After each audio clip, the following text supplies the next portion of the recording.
coopération entre la pensée française et le mouvement national marocain.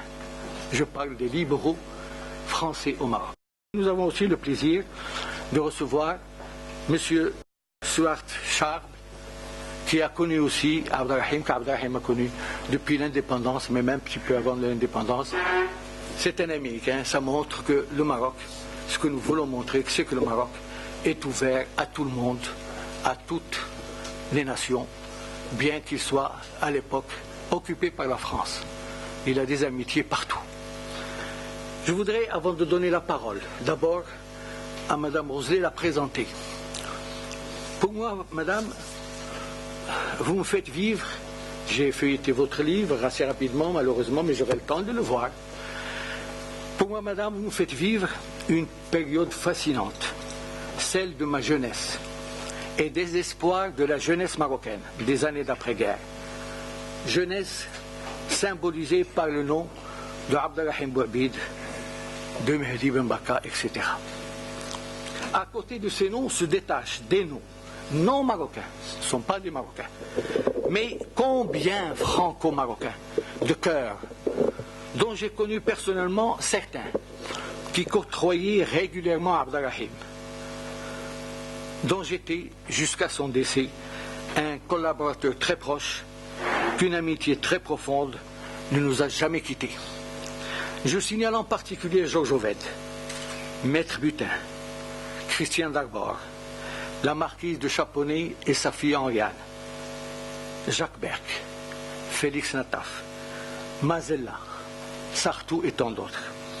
Mais les libéraux du Maroc, et en réalité ils sont bien plus nombreux que les 75, ce sont ceux qui ont su tisser des liens profonds et durables de solidarité et d'amitié entre les peuples français et marocains.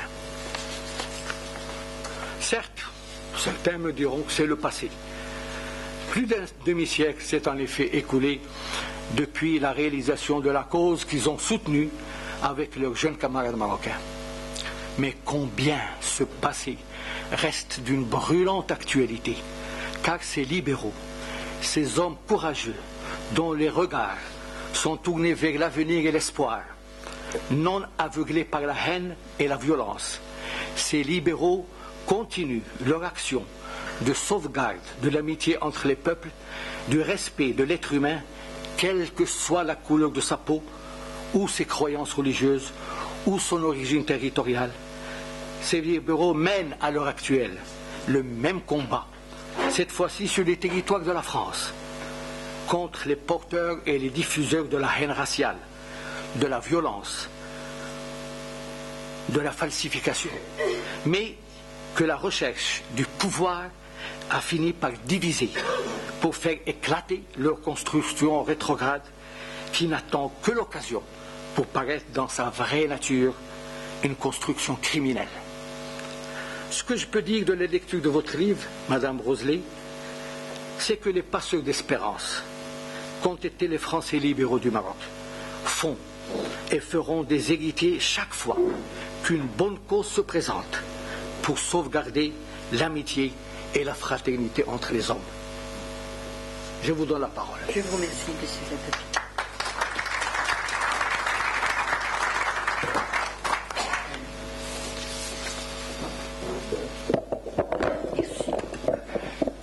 Mesdames, Messieurs, c'est avec une grande émotion que je me trouve parmi vous ce soir, dans le souvenir toujours si vivace de celui qui fut un patriote ardent, lucide, courageux et aussi un homme de médiation et de fidélité.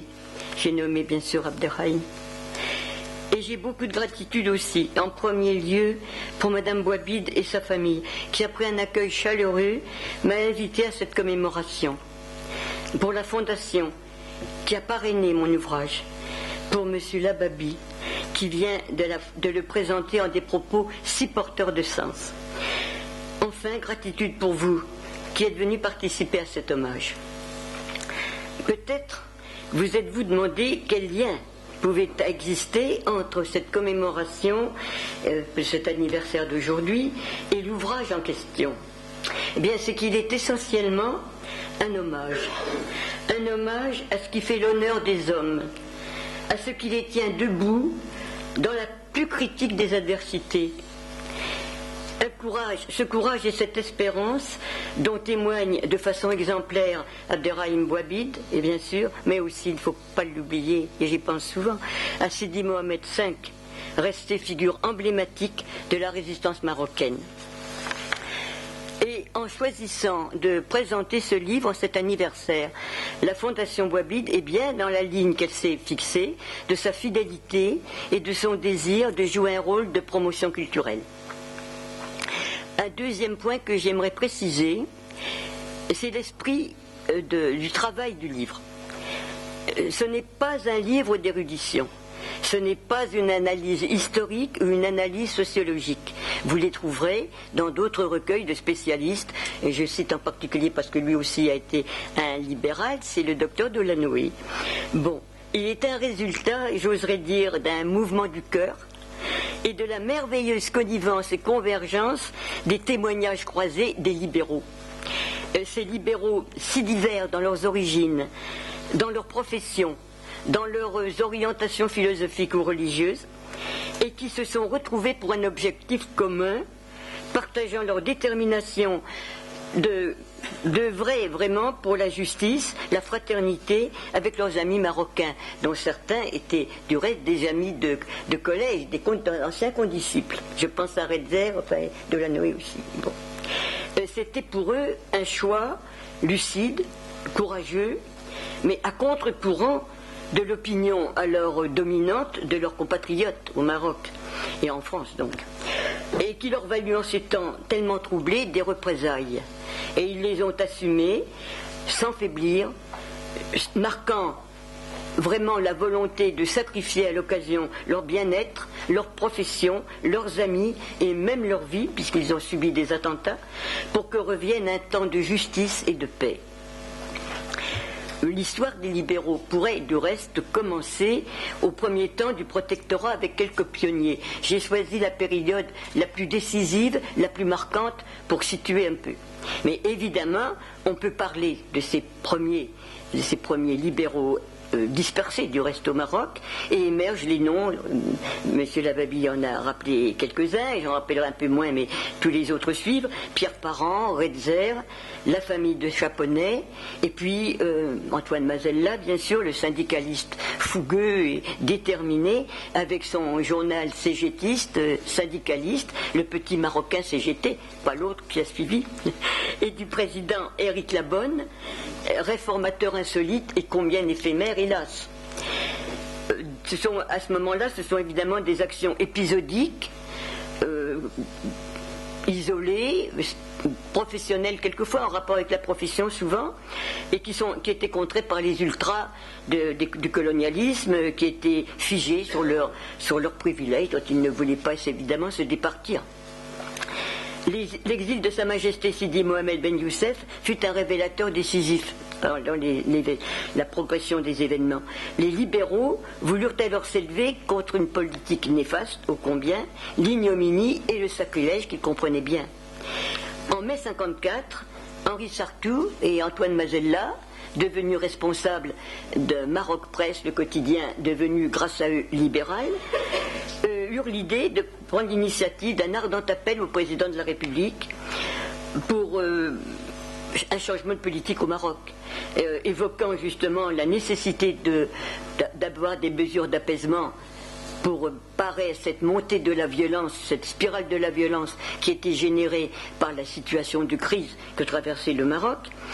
Des mesures aussi pour rapporter aussi certaines mesures de la résidence qui étaient particulièrement inopportunes et néfastes, et naturellement cela sous-tendait bien sûr que l'on revienne et que sur la décision prise par la résidence sous l'effet du complot, et que ce soit la restauration de Sidi Mohamed, bien sûr. La lettre donc fut publiée ensuite, après avoir été présentée à Paris au président de la République, par Sartou et Sellier. Et elle parut donc dans Maroc Presse le 11 mai 1954. ce qui me donne le plaisir de pouvoir signaler que cette année, autre coïncidence, ça va être le 45e anniversaire de cette lettre du 75. Bon, après ces préliminaires, bien, on pourrait noter que l'initiation des libéraux, elle est dans le sens d'un groupe parallèle qui existait en France, que vous connaissez certainement de nom, c'est le Comité France-Maghreb, constitué en 1952 pour déjà protester contre des dérives extrêmement néfastes de la résidence, l'affaire de Casablanca, des revenus de Casablanca, et malgré la qualité éminente des responsables de ce groupe, c'est-à-dire le président François Mauriac, les deux vice-présidents Louis Massignon et Charles-André Julien, leurs interventions restaient absolument sans effet sur les politiques de l'Hexagone. Alors la lettre des 75, elle secoua la conscience endormie des Français du Maroc, intoxiqués jusqu'alors par une hégémonie de la presse totalement soumise à la résidence. Il n'existait pas de journaux à proprement parler marocains. Il y en a qui a existé pendant un moment, qui, après le départ d'Éric Labonne, brillait par son titre sur une page blanche censurée complètement, ce qui m'a fait du reste, ce qui m'a assuré une certaine curiosité de la part de confrères quand je leur disais: vous voulez voir le journal du Maroc? Alors ils me disaient oui, alors je leur montrais le journal plié avec la manchette. Ah, intéressant, l'opinion du peuple. Alors je dépliais le journal, ils disaient mais c'est pas un journal ça. Je leur dis si, c'est le journal qu'ont les Marocains. Alors ça commençait à les ébranler un peu dans leurs convictions. Bon, je passe. Alors certains lecteurs de cette lettre des 75 ont trouvé dans Maroc Presse un moyen d'expression qu'ils n'avaient pas, puisque la presse serait refusée à passer tout article subversif. Et ils approuvèrent et apportèrent leur adhésion, qui a rempli toute une page de Maroc Presse du 18 mai 1954. Et cette lettre aussi témoigna auprès des Marocains de la présence de Français convaincus du bien-être, du bien fondé de leurs aspirations nationales, légitimes, de leur raison de vouer une fidélité sans borne à leur souverain légitime, et de l'existence aussi d'un idéal commun à partager.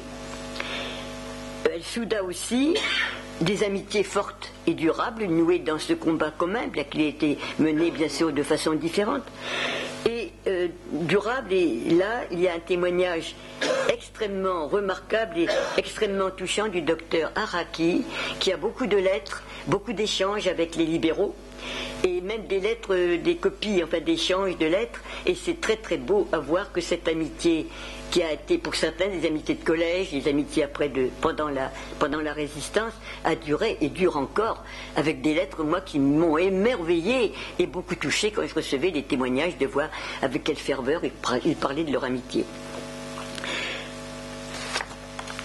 Et ce cheminement des libéraux, leur utopie, comme on a dit, leur utopie forcenée, enfin inadmissible, disaient leurs adversaires, elle dura naturellement longtemps, elle rencontra beaucoup d'embûches, elle fut traversée par beaucoup d'événements extrêmement douloureux, extrêmement tragiques, mais finalement, une heureuse issue de la situation prouva son bien fondé.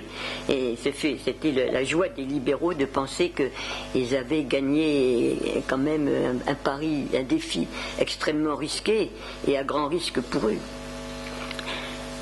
Le rappel de Sidi Mohamed V fut donc annoncé par le gouvernement français, et dans la foulée de l'accueil triomphal que le peuple lui fit à son arrivée à Rabat, il trouva des mots de gratitude pour les libéraux, au moment même où lui avait tellement souffert, après avoir tellement souffert. Et je me permets là de citer deux passages de ses discours.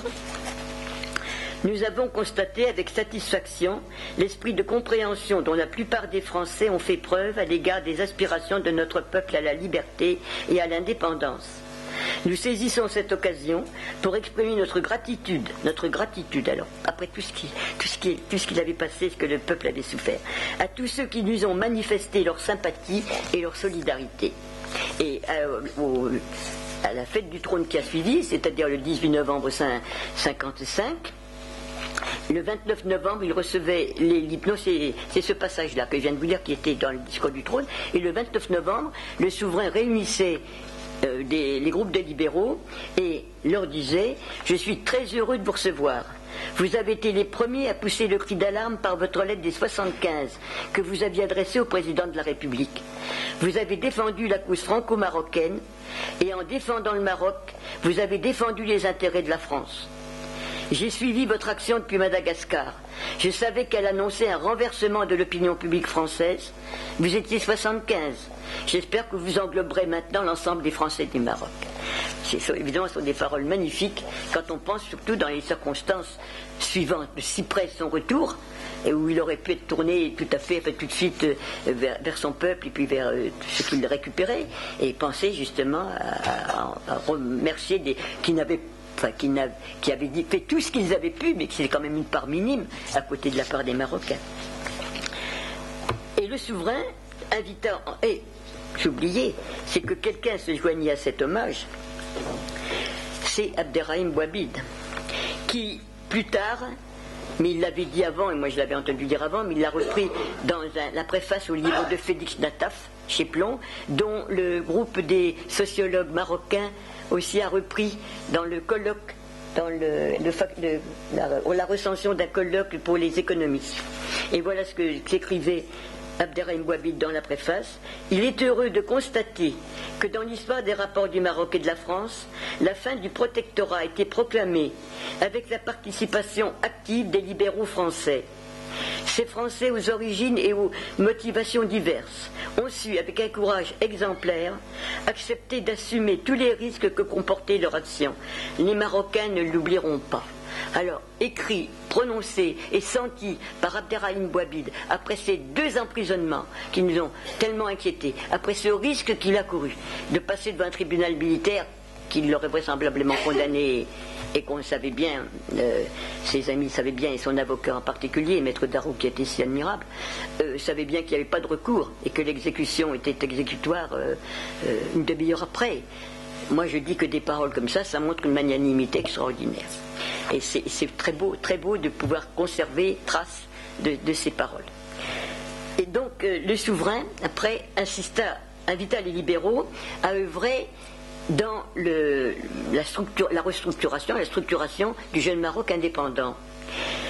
Certains donc restèrent, chacun choisit selon sa situation du moment, ses problèmes personnels, mais jamais contre le Maroc et le désir de servir le Maroc. Il y en avait du reste qui avaient peur que s'ils acceptaient des fonctions que leur proposait le souverain, on doute de leur désintéressement et qu'on y voit un essai de retour d'un néocolonialisme.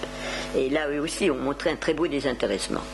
Donc, certains, comme Redzer, Mazella, Joannet, le docteur Delanoë, par exemple, sont restés effectivement dans leurs fonctions. Le docteur Delanoë était chef d'un service du service de cardiologie qui venait de se créer à Casablanca. Redzer et Mazella ont des fonctions tout à fait gouvernementales. Donc ils sont restés et ont préparé ainsi la relève des jeunes cadres marocains. Ça aussi c'est très beau. Joannet en particulier, à travers Ben Merka, a préparé justement cette relève qui était nécessaire et se sont inclinés et sont partis après. Quant au groupement de libéraux qui s'était formé, ils se sont dissous immédiatement pour ne pas avoir l'air de demeurer là où on n'avait plus besoin d'eux. Alors, bien au-delà des engagements professionnels, l'amitié, elle est demeurée inaltérable. D'abord, qui ressemble d'une part à une fraternité d'armes. Il y a un très très beau passage aussi de Delanoë dans son ouvrage à ce sujet-là. Et elle se trouva affirmée en 1956, dès janvier 1956, au cours d'une mémorable réunion des libéraux français et de résistants marocains, réunion qui était présidée par le prince héritier Moulay Hassan. Maroc Presse en a donné un compte-rendu, citant le discours du porte-parole des Français et la réponse du prince. Et je pense que sa lecture mérite, parce qu'elle prépare un peu la conclusion que moi personnellement j'aimerais apporter à ce petit travail que j'ai fait. C'est donc un article qui date du 8 janvier 1956 et qui est titré « Les Français libéraux ont reçu son Altesse Royale Moulay Hassan et leurs amis marocains ». Alors c'est Pascal Copeau qui avait prononcé le discours de bienvenue. Je vous lis parce que je crois qu'il mérite vraiment une lecture entière. Nous vous recevons ce soir en camarades. Et il nous est agréable de saluer au premier rang de ses camarades son Altesse impériale le prince Moulay Hassan et les membres du gouvernement qui ont pu pour un instant s'arracher à leur lourde responsabilité. Tout naturellement, nous nous retrouvons aujourd'hui comme à un rendez-vous.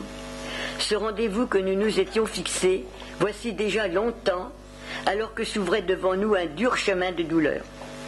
Ce chemin, nous l'avons parcouru ensemble, et jamais nous n'avons été complètement séparés.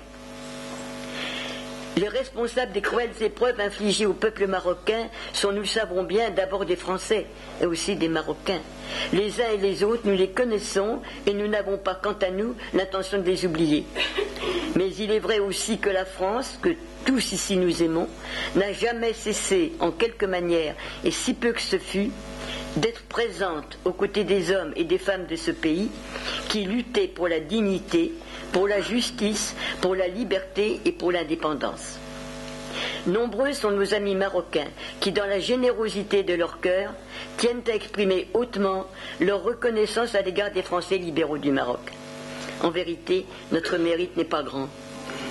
Ce combat, nous l'avons mené afin d'être en règle avec notre propre conscience et afin de représenter dignement notre pays. Nous l'avons mené autant que pour vous, pour nous-mêmes. Nous l'avons livré au Maroc, comme nous l'aurions livré ailleurs. C'est le combat pour la liberté, c'est la lutte contre toutes les oppressions. Aussi, est-ce avec une joie sans mélange qu'unis à vous, nous avons salué le retour du souverain légitime, Sa Majesté Sidi Mohamed Ben Youssef. Nous proclamons que la réparation d'une injustice que nous avions dénoncée n'a pas pu être une humiliation de la France. Et nous repoussons avec indignation l'idée que votre victoire pourrait être notre défaite. Je pense que vous le savez déjà, Pascal Copeau est un grand résistant, il est mort du reste, il est mort en 82 je crois. Il est organisé, il est le coordinateur de tous les maquis du sud de la France. Il était un collaborateur d'Acier de la Vigerie au comité de la résistance à Londres. Et voici la réponse du prince Moulay Hassan. Mes chers amis, c'est peut-être l'une des rares fois dans ma vie où je chercherai mes mots. Car l'émotion que j'ai ressentie en entendant les paroles de M. Copeau font que mon esprit n'arrive pas à trouver les mots qu'il faut pour exprimer fidèlement ce que je ressens. C'est une joie légitime que j'éprouve à me trouver au milieu de vous, car durant mes années de collège, j'ai connu la France à travers son histoire et sa civilisation. Je m'en étais fait une idée extraordinairement belle et haute. Après le 20 août 1953, je doutais de moi-même et notre déchirement fut immense. Vous ne pouvez vous imaginer le réconfort moral que j'ai éprouvé quand à travers beaucoup de Français, beaucoup plus de Français que vous ne pouvez imaginer, vous le disiez tout à l'heure, M. Lababi, vous-même, j'ai retrouvé cette même France, cette culture que j'avais menée de pair avec une culture arabe traditionnelle. Je me plais à saluer en vous les descendants de cette patrie qui a su dire à travers le monde entier ce qu'était la liberté et qui cherchèrent par tous les moyens à faire régner la fraternité. Vous disiez tout à l'heure qu'avec notre permission, vous vouliez vous sentir chez vous. Je puis vous dire que lorsqu'il s'agit d'amitié comme celle qui unit le Maroc à vous-même et à vos semblables, cette amitié qui ne peut se discuter ni négocier, qui ne peut surtout pas se monnayer, qui est indiscutable, qui est spontanée, il n'y a pas de permission à demander. Vous vous sentirez chez vous au milieu des Marocains quand ils seront libres et que vous avez désiré qu'ils le soient. Je suis très heureux de vous apporter, chers amis libéraux français, le salut et l'affection paternelle de mon auguste père, Sa Majesté Sidi Mohamed Ben Youssef. Je le revois à Madagascar, lisant les journaux et me disant « Tiens, il y a une motion de conscience française. Tiens, un communiqué de la Ligue des droits de l'homme. Il y a ceci, il y a cela. » Et à travers son regard attristé par l'exil, à travers ses mots, je percevais une joie profonde et une émotion intense. Avant de terminer, je voudrais vous témoigner toute la gratitude de mes compatriotes, de leur gouvernement, de notre souverain bien-aimé, pour la croisade inlassable, courageuse et désintéressée que vous avez su mener avec un courage extraordinaire et qui fait honneur aux Français que vous êtes et à la France qui est votre patrie. N'est-ce pas là un témoignage qui, au-delà de la particularité du temps, des lieux et des événements peut encourager l'espérance d'adultes déçus et de jeunes cherchant leurs repères en un avenir où l'action des hommes peut s'opposer à la fraternité. Alors le lecteur répondra, et si vous avez des questions à me poser, j'ai essayé de faire court parce que je pense que je ne suis pas seule et qu'il ne faut pas vous lasser. Si vous avez quelques questions de complément, je serai avec plaisir de répondre si je peux.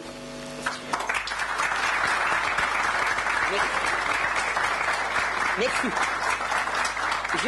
Je prends vos applaudissements en particulier pour Mazella, Joannet, Madame Redzer, Madame Sartou, Monsieur Cazalet, que je n'ai pas cité, Cazalet, qui encore, mon Dieu, Christiane Darbord, Henriane de Chaponnet, oui, que je n'ai pas, dont je n'ai pas pu recueillir le témoignage. Je l'avais vu à ce moment-là, elle était très occupée. Elle m'avait dit qu'elle travaillait important en Amérique du Sud, elle ne pouvait pas. Je crois que j'ai nommé à peu près ceux qui sont dans le livre. Et j'ai oublié le docteur Araki.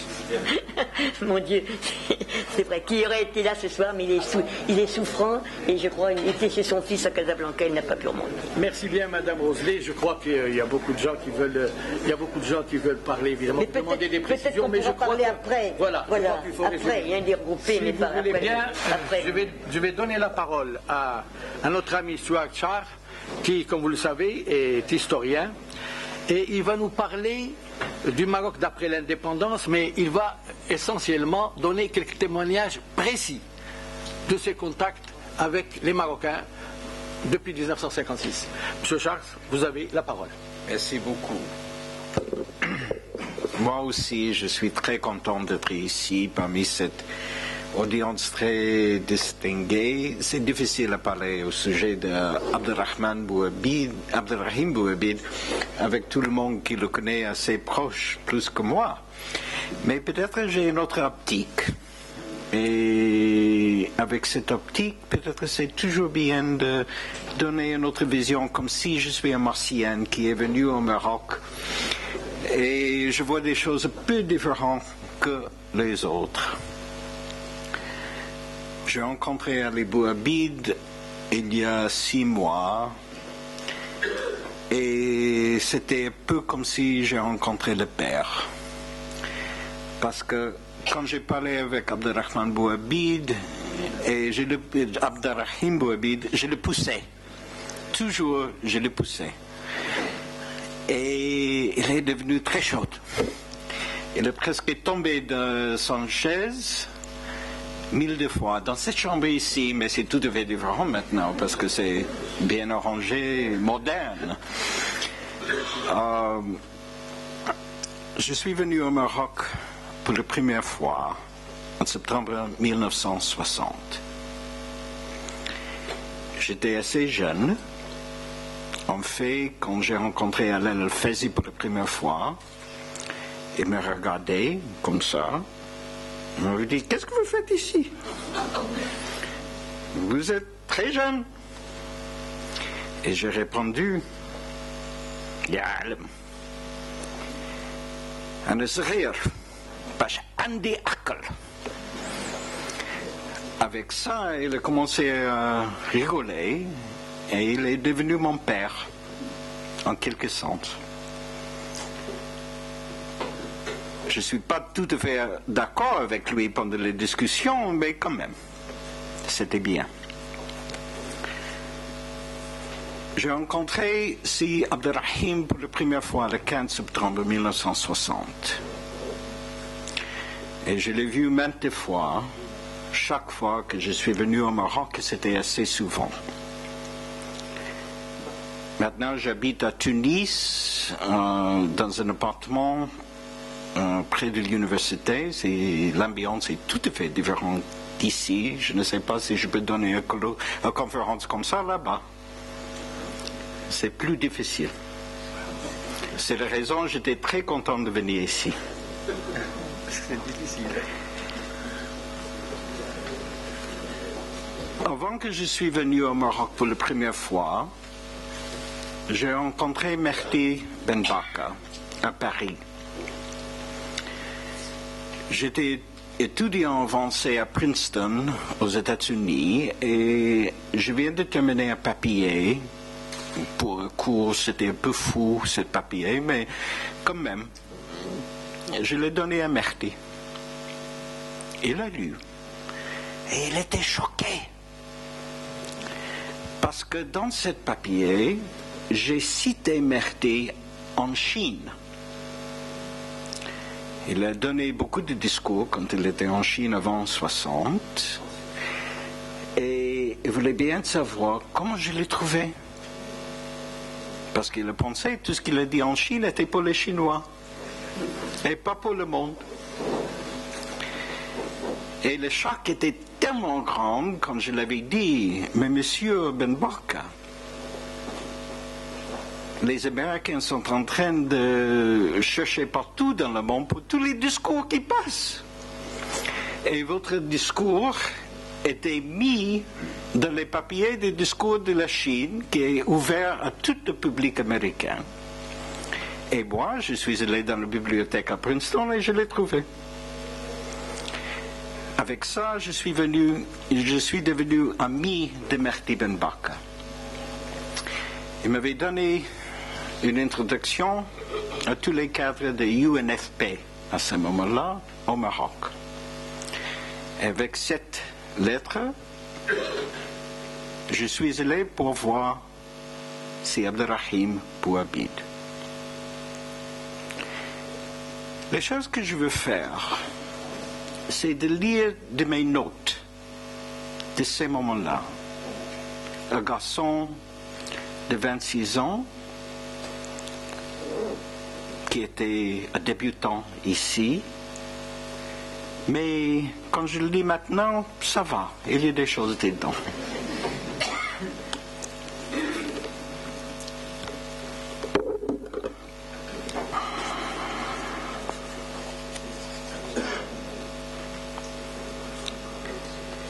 Ok.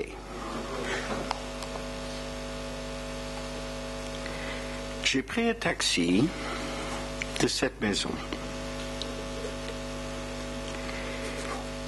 Et Ben Barka m'avait dit avant que Betana était un plateau où, dans une installation moderne, beaucoup des enfants du peuple ont battu les maisons.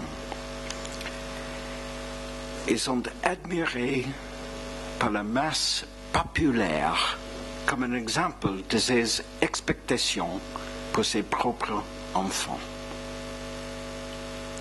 En effet, Bouhabid, le fils d'un pauvre menuisier, qui a habité avec sa famille au-dessous du plateau Betana, a grandi comme un self-made man,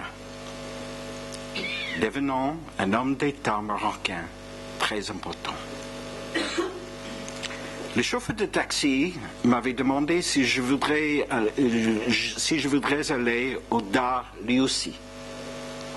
Je lui avais dit non, Dar Bouhabid. Il exclamait Aïe, Houa Ibn Slah, confirmant les mots de Ben Barka. Ça veut dire il est un fils du peuple. Et j'ai écrit le suivant après les entretiens. Je fais ça toujours, j'écoute, et cet entretien était 4 heures. Et c'était normal. Et je ne sais pas comment il a trouvé le temps de le faire. Mais c'était un homme de cœur qui voulait bien aider les gens qui s'intéressent dans ce pays. Et s'il y avait quelque chose entre les deux, il pouvait continuer sans limite. Quelquefois, j'ai eu tellement faim, j'ai dit, je dois quitter. Je ne pouvais pas continuer. Et lui, il était prêt de continuer. Maintenant, mes impressions. La première impression de M. Abderrahim Bouhabid. Bouhabid est peut-être le politicien le plus beau du Maroc. À peu près 43 ans, Il est mince, grande, avec un peau foncé. Son visage, comme une statue, a beaucoup de lignes, desquelles on peut voir des moments durs de passé. Mais il y a aussi sur ce visage un sourire perpétuel et tordu, qui lui donne l'air d'un homme qui a gardé un sens d'humour et la mort des autres êtres humains. Sans peu dans le cynisme qui venait de souvenirs très amers et jeunesse, quelquefois pleine de misère. Et de ça, nous avons longuement parlé. Il me semblait plus un idéaliste qu'un homme de politique. Un homme de réflexion et pour cette raison, un sceptique. Il manque l'autorité sûre de Bembaka. Bembaka était fâché avec moi une fois, je ne voulais pas être dans la même chambre avec lui. Et l'augmentation assurée de Yousefi. Le secret de son popularité, même parmi les Istiklaliennes, dérive peut-être de ses réactions intensivement humaines vers ses adversaires politiques. C'est le seul grand cadre de UNFP, à ce moment-là c'était UNFP et pas USFP, et l'UMT, que j'ai rencontré jusque maintenant, qui n'a pas même une fois dit le mot réactionnaire pour décrire ses opposants. Il parle plutôt de ses qualités humaines. Surtout, il m'avait dit avec ceux que j'ai connus et avec qui j'ai travaillé. Il considère ces différences avec eux comme une suite de quotes, milieux différents, des expériences différentes qui amènent à des perspectives tout à fait différentes. Au sujet des Istiklaliennes, il m'avait dit qu'ils sont des gens très fins. Beaucoup d'eux sont très sincères et vraiment veulent bien aider les gens. Mais le background, et c'était le seul mot en anglais, je ne l'ai jamais utilisé pendant toutes les années, je l'ai connu. Background, ça veut dire précédente. Le seul mot anglais, il est utilisé, les forces d'agir différemment. Il pense que la compassion et la charité et beaucoup de sermons vont fixer le problème. Ça ne va jamais marcher. Et le cercle devient vicieux. Pour plusieurs Istiklaliennes, il y a eu des bien mots, surtout sur Alal El-Fazi, et sur ça, je veux parler un peu. Pas longtemps, parce que je sais, c'est après le futur, il y a des autres choses.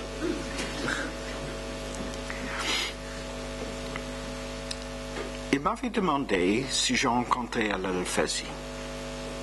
Et il m'avait me poussait de voir la ligne. Il m'avait dit, il est un homme d'un grand intérêt humain. Il a continué. Alal a beaucoup lu, et il a lu encore beaucoup, malgré que son capacité d'absorber des idées nouvelles sont limitées.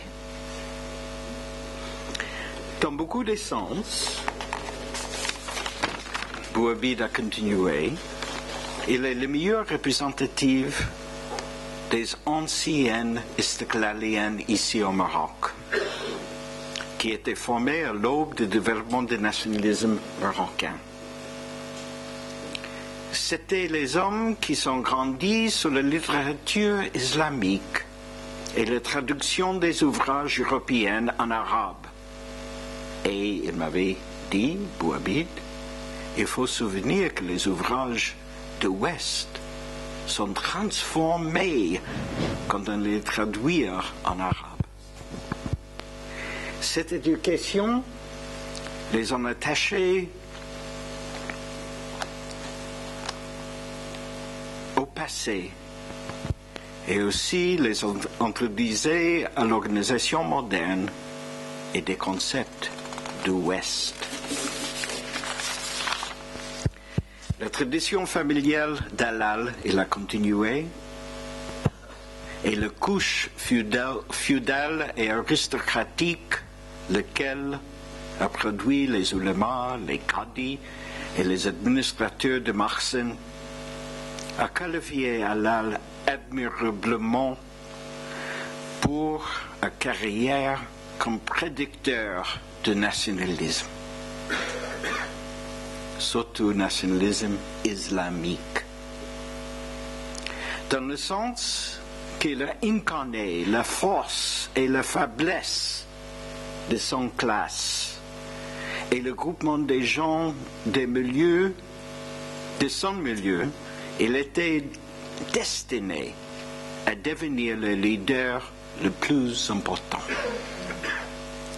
Le secret de son succès était aussi qu'il a fait beaucoup de sacrifices et au moment que le mouvement nationaliste est devenu fort et a entré dans son stage critique, il était à l'exil.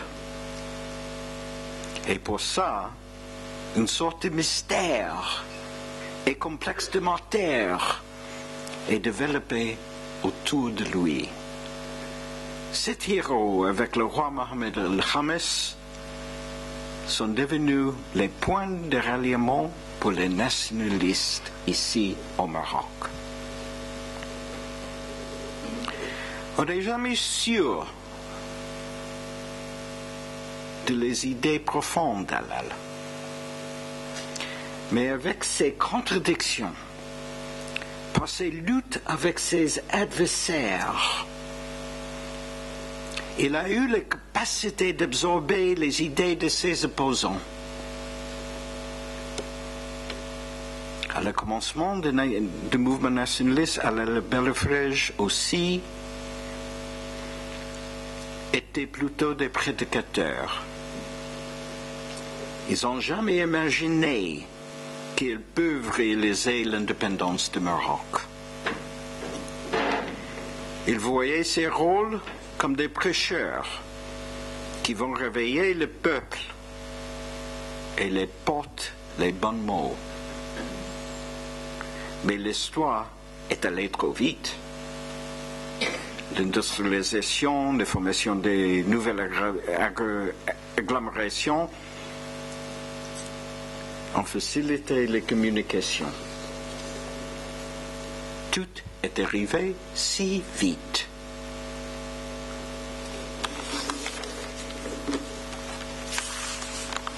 Les héros étaient Mohamed Abdou et Cheikh Aslan. Tous les deux des mystiques.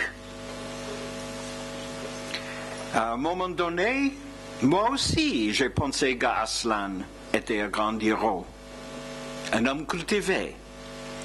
Mais plus tard, j'ai compris qu'il était superficiel. Bien sûr, il était sympathique, amiable, mais ils ne peuvent pas organiser un mouvement pour transformer la réalité. Et pour Bouabid, c'était la chose la plus importante. C'était le principal. Avec toutes ces fautes et contradictions,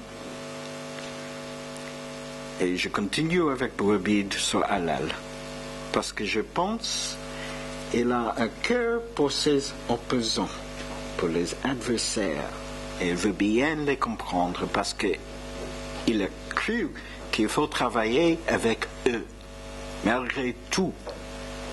N'importe qui qui était l'adversaire.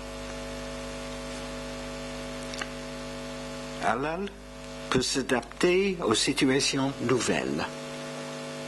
À la fin, il gagne, même en pleine possession de nouvel dynamisme.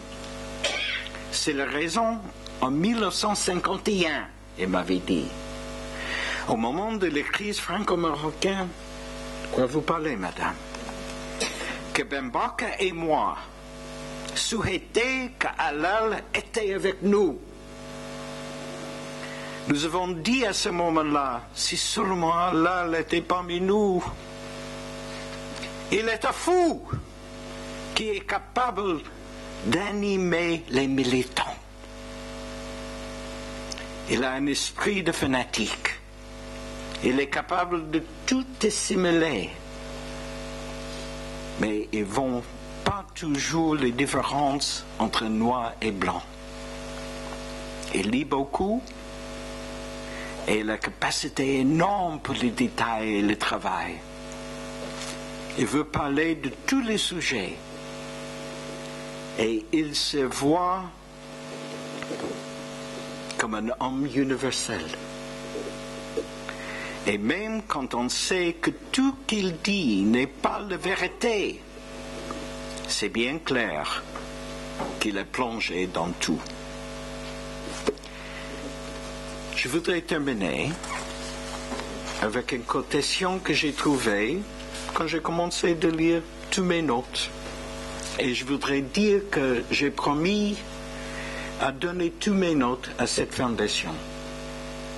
Ça veut dire tous les entretiens, tout ce que je fais ici, et vraiment, tout de suite après les entretiens, j'étais comme ça, comme un petit fou aussi, en train de faire tout ça, et je pense que toutes ces choses doivent rester au Maroc. Pour les étudiants qui viennent, qui veulent bien comprendre cette période-là. J'ai trouvé ça parmi mes notes, une quotation d'Abderrahim Bouabid, du journal Afrique Action, qui bien sûr n'existe plus. Jeune Afrique, oui, mais à ce moment-là, ça a commencé. Abderrahim avait dit au sujet de monarchie. Et il faut se souvenir que les années 62-63 étaient très chaudes. Je l'ai vécu ici, et moi-même, j'ai peur de rien du tout, j'ai eu très peur. Pour mes amis et pour moi-même. Et pendant cette période-là, il a dit beaucoup de choses aussi à part, en privé. Mais ça, c'est un public qui est très important, parce que ça, c'est la position que le monde connaît officiellement. Ou bien, comme nous le souhaitons, Hassan II décidera d'être un monarque arbitre, tiendra compte de la réalité politique qui est inquiétante.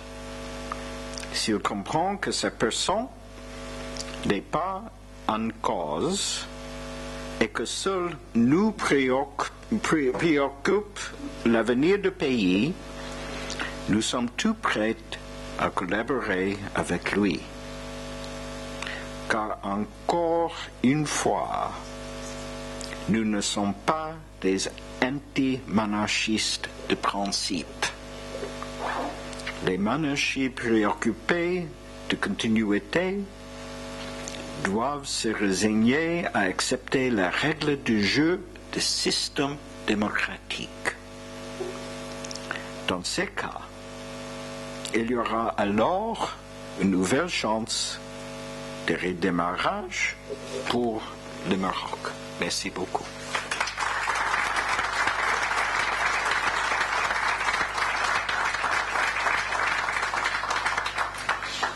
Merci bien, professeur Marc. Vous nous avez parlé.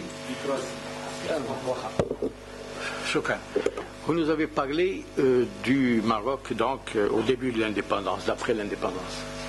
Vos contacts, avec Abdelrahim, avec Allal, enfin votre connaissance le monde a beaucoup changé. Des années 60 aux années 90, le monde a beaucoup changé. Nous parlons beaucoup d'alternance. Nous parlons beaucoup de mondialisation. Le monde a beaucoup changé.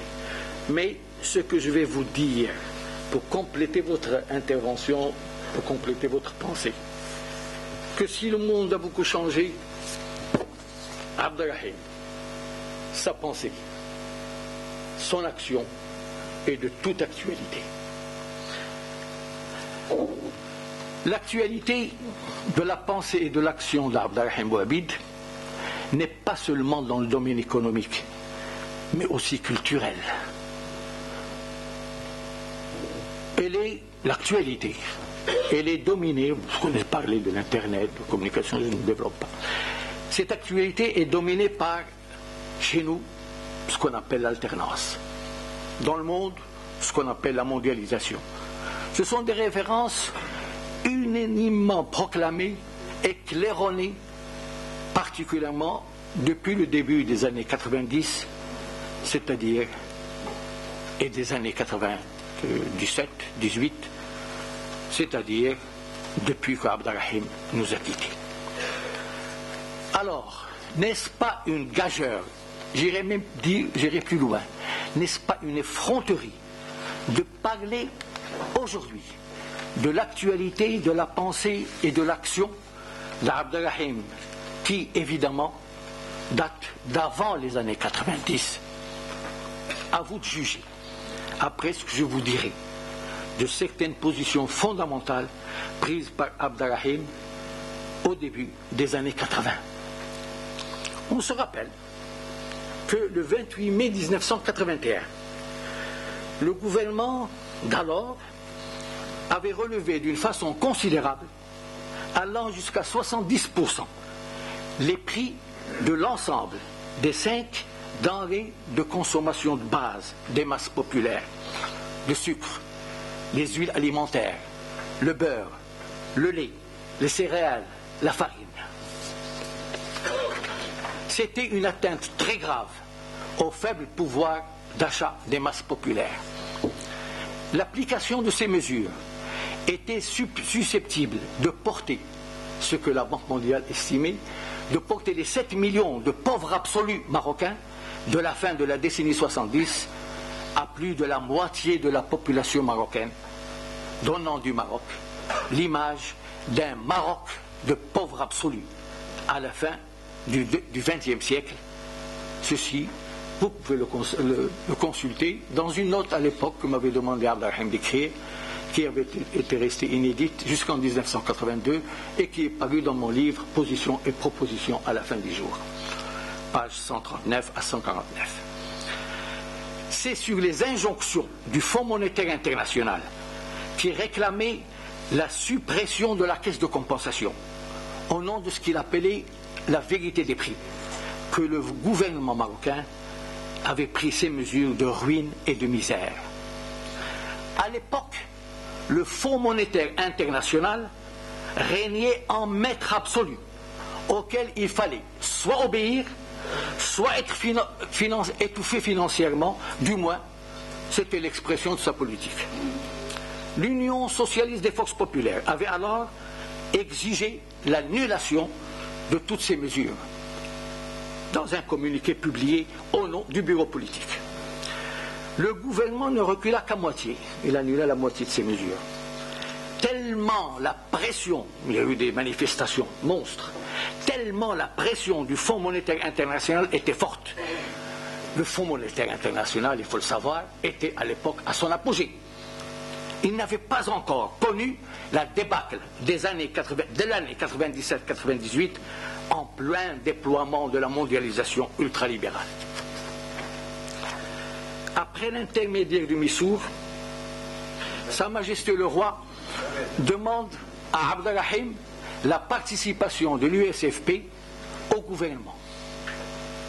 C'était toujours dans le cadre des accords avec le Fonds monétaire international, qui n'avait pas renoncé à ses dictats de l'ajustement structurel avec le blocage des recrutements dans la fonction publique devenu actuellement le fonctionnaire. C'est fini. C'est fini quand il y a 2 millions d'enfants dans la rue. C'est fini quand il y a la moitié de la population analphabète. C'est fini quand les hôpitaux ne peuvent pas donner le fonctionnaire. C'est fini. Il n'y a plus à recruter ni dans la fonction publique, ni dans l'enseignement.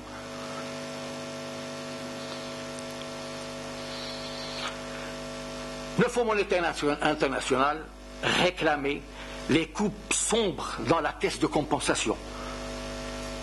Prenons aujourd'hui une technologie plus sophistiquée, plus bien formée, puisqu'il faut maintenant procéder, je cite les propos d'un membre du gouvernement actuel, puisque maintenant il faut procéder à un reciblage des interventions de la caisse de compensation.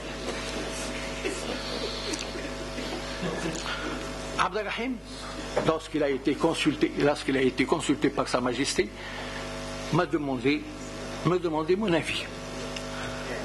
J'ai alors rédigé une note sur la question qu'Abdelrahim a lue très attentivement. Me regardant dans les yeux, il me dit: tu veux donc que nous participons au gouvernement? L'idée, je l'avoue, était à peine perceptible dans la note. Abdelrahim n'a pas mordu à l'hameçon. Nous ne pouvons pas nous soumettre au diktat du FMI. Le SFP ne peut pas, ce sont ses propres paroles, ne peut pas cautionner cette soumission.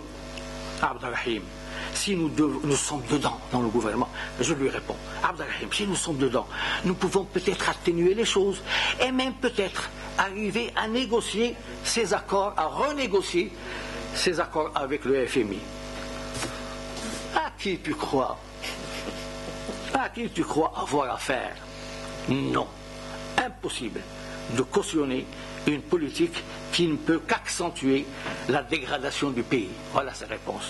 Cette discussion avait eu lieu en présence de Moulay Mehdi Al-Alaoui, ici présent. Aujourd'hui, je reconnais que c'est Abdelrahim qui avait raison. Imaginons un instant que nous ayons accepté les dictats du Fonds monétaire international au fait de sa puissance, que les capitaux auraient accru massivement à la bourse de Casablanca, vœu de bien des gouvernements, pas simplement de l'époque, mais même actuelle, que le Maroc serait devenu un nouveau dragon, à l'exemple de la Thaïlande, de la Corée, de la Malaisie. Ce n'est pas une pure hypothèse d'école, puisqu'il y a même des publications, un livre même sur le Maroc, Nouveau Dragon. Quel aurait été sûrement le sort de ce nouveau dragon après la tempête de 97-98 qui a balayé tous les nouveaux dragons et bien d'autres créatures obéissantes au diktat du Fonds monétaire international? Oui, ta lucidité, ton patriotisme,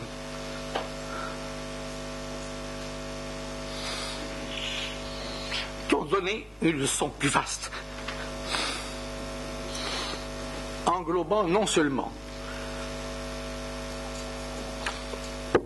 les premières décennies de l'indépendance, mais bien les décennies ultérieures. Ta pensée, ton action, Abdelrahim, reste d'une actualité brûlante. Je vous remercie de votre attention.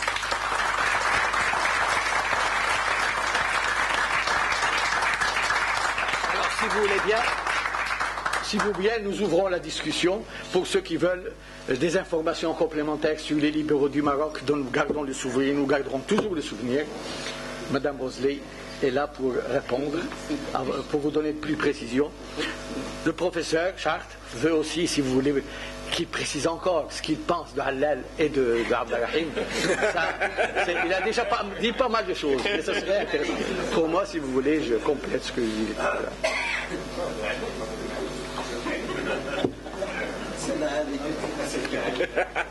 Je donne la parole. Alors, qu'est-ce qui veut s'inscrire?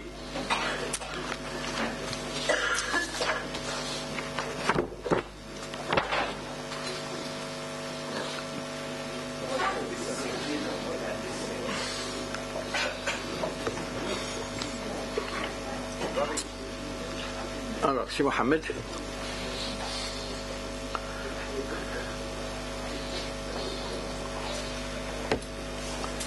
Qu'est-ce qui veut prendre la parole? Naam.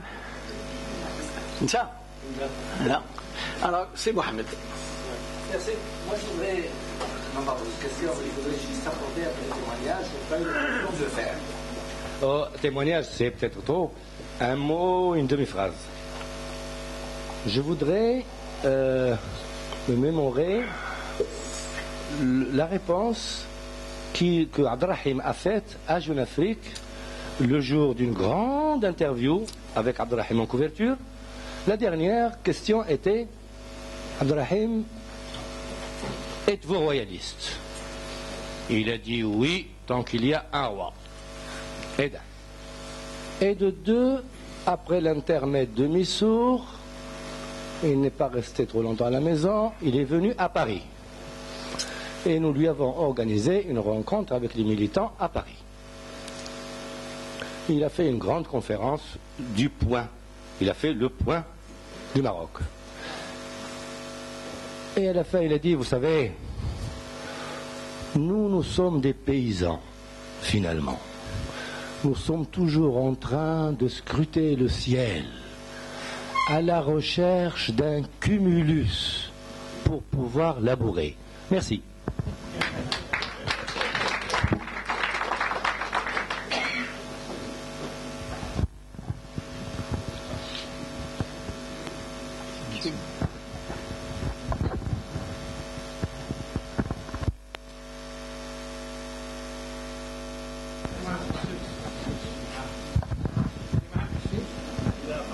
J'ai deux commentaires à faire. Pour ce qui est de la communication de Madame Roseley, je voudrais insister surtout sur les intellectuels universitaires et sur les professeurs du secondaire, qui à l'époque étaient de véritables militants et qui, je crois, ceux parmi eux qui ne faisaient pas autant, qui ne prenaient pas autant de prise de position politique directe, mais s'occupaient beaucoup de l'encadrement des jeunes. Je ne peux pas m'empêcher de citer des noms. De citer des noms comme ceux de Charles-André Julien, comme ceux de Jean Drèche, comme Jacques Beck, comme Louis Massignon, comme et je pourrais continuer comme ça, comme Albert Ayège, il y en avait un certain nombre qui, tant aussi bien au niveau des étudiants des lycéens qu'au niveau des étudiants qui continuent leurs études supérieures, je crois, ont joué un rôle fondamental de point de liaison avec la pensée universelle, et notamment avec les idées des droits de l'homme, les idées de la Révolution française, les idées du mouvement progressiste et de la gauche. Et je crois qu'on peut leur rendre cet hommage-là d'avoir vraiment implanté ici certaines idées progressistes dont nous, en tant qu'UNFP et USFP, nous allons aussi profiter beaucoup par la suite. Ça d'un côté, je crois que ce phénomène des universitaires ou des intellectuels militants, je crois, mériterait qu'on s'y intéresse plus dans l'avenir. Je voudrais dire pour mon ami Jacques, que je connais depuis 1960, ça fait maintenant 38 ans ou 39 ans que j'ai toujours regretté que son travail sur la scission du parti de l'Istiqlal et la constitution de l'UNFP, auquel il a consacré quelque chose comme 5 ans de sa vie, 6 ans de sa vie, j'ai lu ces notes très détaillées qui sont en fait des séries d'entretiens avec tous les principaux acteurs de l'époque. Il inclut Abdullah Ibrahim, Mahjoub Ben Siddiq, par exemple, il inclut Saïd Al-Fassi, Abdelrahim Wabid, Mehdi Ben Bakar, Fakhi El-Bsri, etc. Abdelrahman Yousfi. J'ai toujours déploré que Stewart n'ait pas exploité cette mine. Je pense que ça aurait été une bonne chose s'il profitait de cette occasion qui est faite maintenant pour au moins en rédiger une partie. Notamment parce qu'à l'époque, la question fondamentale qui se posait, c'était pourquoi. Pourquoi est-ce que, quelques années après l'indépendance, un mouvement national comme le parti de l'Istiqlal se cassait en deux Et pourquoi une nouvelle génération avec des idées tellement plus avancées que d'autres? Je souhaiterais, personnellement, j'espère que peut-être dans le cadre des publications de la Fondation ou quelque chose comme ça, nous pourrons peut-être récupérer certaines choses, pas simplement les idées de Abdelrahim sur Al-Fassi, c'est important, mais la série des entretiens, parce qu'ils sont vraiment importants, je tiens à le signaler. Je les ai lus il y a peut-être 38 ans maintenant, ou au fur et à mesure, sur une période d'années. J'espère qu'on ne les perdra pas. Merci. Monsieur, je vous remercie de votre intervention. Elle m'est précieuse. Il est vrai, et j'ai parlé des intellectuels un peu en avant. J'ai choisi ce soir, non mais dans mon livre c'est plus détaillé, mais j'ai voulu ce soir ne pas faire trop long pour ne pas lasser, parce que vous aviez beaucoup à dire, et surtout là que j'ai beaucoup admiré l'intervention, mais j'en ai parlé en remontant un peu. Vous voyez, pour choisir le moment crucial, définitif, ce qui a marqué vraiment cette lettre de 75, Conscience française, que j'ai pas nommée, mais avec le docteur Delanoë, mais j'ai rappelé en espèce d'explication, en amont, si vous voulez, toute cette période 51-52, l'affaire de Casablanca, sur laquelle il faut vraiment consacrer un long moment, si on veut vraiment faire quelque chose d'utile, avec l'intervention justement, ce qu'on appelait la lettre des 13, des intellectuels, c'est dans mon livre. Oui, bien sûr.